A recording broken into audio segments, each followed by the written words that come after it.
and they used to call him Crooked Joe. They call Trump an abuser, a rapist. Sometimes we just need to be honest with ourselves. Mr. Speaker, I want to say something to my colleagues in this House.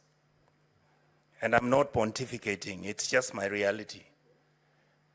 I feel, because of the issues that I've been raising, I could be abducted. And I am not anti-government. What I am saying is that our country deserves better. We can run this country. President William Ruto can continue to govern this country, and he can even win the coming elections if he did the basic things that Kenyans want. Please, let us not kill our young people. It is only in Latin America when drug dealers and warlords organize for certain individuals who disagree with them to assassinate or abduct people, to violate women's rights. I am begging my colleagues, in fact, I am begging the President of the Republic of Kenya, President William Ruto, the history of this country will never forgive you if these abductions continue.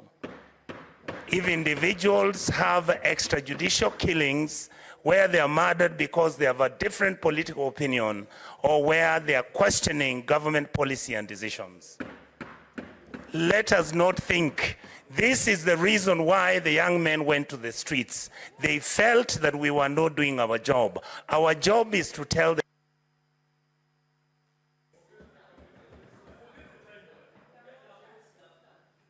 Senator Omar Sheikh Mariam.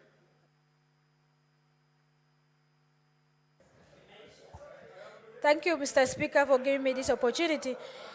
Mr. Speaker, in the Constitution of Kenya, there is a right to life.